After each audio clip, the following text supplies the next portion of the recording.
edhe historitë me diktatura, me autokracia, le t'i bëjnë sa të duan, ne duhet vazhdojmë drejt. 83 vota i kemi, po as i kemi përdorur dhe as do i përdorim për të koncentruar pushtet.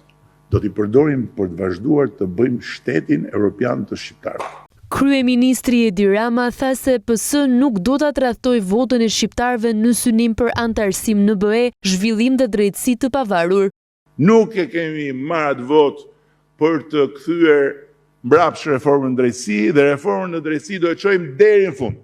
Nga Asambleja e PS në Vlorë, shefi i mazhorancës i cilësoi 83 mandatet e 11 majit si garanci për rrugën e vendit, ndërsa akuzoi opozitën për përpjekje bllokuese e politik balte siç e cilëson.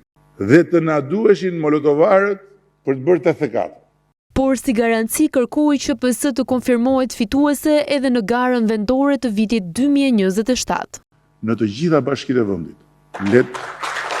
Në një takim me operatorët turistik në Vlorë, kryeministri zbuloi ndryshime në projektin për investimet e vajzës dhe dhëndrit të presidentit të SBA në Sazan. Projekti i Sazanit ka ndryshuar në proces si projekt ndërtimi. Pra aty do të ketë shumë pak ndërtime, nuk bëhet fjalë për të mbyllur ishullin. Në prag të sezonit veror, kreu i qeverisë u la operatorëve turistik porosi të qarta për çmimet dhe shërbimet. Nëse Vlora do të marri njollën e vendit ku ti paguan më shumë se sa çfarë të ofrohet, juve i keni bërë gropën vetes. Kishte edhe një sugjerim për mundësi biznesi sa fitim prurse, por njëherë azi një nevojë për qytetarët turistik. Na duhen më shumë parkime